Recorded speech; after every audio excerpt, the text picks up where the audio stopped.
What's going on, guys? Kyle with Pickdawgz here with your November 14th Sharp Trading Report. If you're new to this channel, subscribe to our content, smash the like button. We do appreciate each and every one of you, as my job is to educate you guys just 1% better, and I like to give strategies that I follow and have been following for the many years that I've been in the business. I'm going to continue, guys, to bring you totals in the NBA because a lot of the strategies have to do with the pace of play. And that's one of the major factors that I look at when I'm looking, scalping, finding value, and finding a spot and situation in the NBA. The game that I'm going to break down is the San Antonio Spurs and the Golden State Warriors. Now, in this situation, it's a quick revenge as they played at home in San Antonio and Golden State beat them 125-120.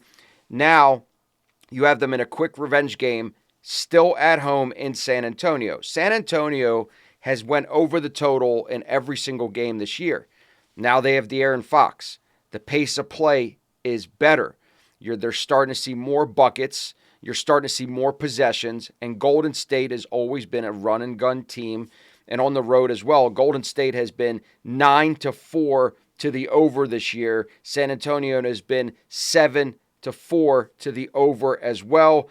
San Antonio is a really good home team, so I expect them to get off to a lead in this game, and I expect Golden State to keep up as the spread is only 2.5. I believe 234.5 is a very low total in this one, so take the over 234.5 as your complimentary strategy for November 14th. Now, since Friday is one of my favorite days of the week, that's when we get everything ready for the weekend. Every single group that I deal with is going to be sending me their games for Saturday and Sunday today, Friday, not Saturday, not Sunday.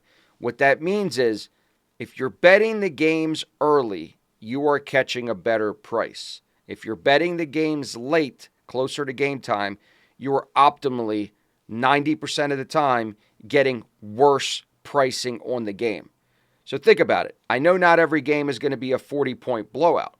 But if you're getting minus 6.5 at 7 in the morning when you bet it versus 7.5 an hour before game time, essentially a lot of games land on that number of key numbers of 3, 7, and 10. And if you're getting a better price with a high volume model, essentially you're going to win more money. It's just math. What we do is teach you strategy. When you're following our program, when you're buying into what we do, we're selling you a strategy. That means it's long-term. That means it's high volume. You guys, on your own, place wagers based on an emotional wager. When I say emotional, you bet more on the game because you like it more. We bet more on the game because we believe the strategy is more in line with this game than another game. So everything has to do with churn and burn, churn and burn, churn and burn. And that's how you make money in sports, when you take out the emotional attachment or even watching scores, watching the games. All of that does nothing to give you the outcome. What it does is provide a little bit of insanity that you have to deal and you have to root in games. If you want to be my client, I'm going to teach you how to treat this like a real business, not just watching games, not predicting outcomes, not fanboying it as much. So if you're treating it like a business, not a hobby, you could be a client of mine. I do recommend you call me. My number's right on the screen. I'll get back to you within 24 hours, but Friday is the time to join my syndicate, as you're going to get a boatload of games between now and Sunday already posted. I hope to speak to some of you soon. Everybody have a wonderful winning day.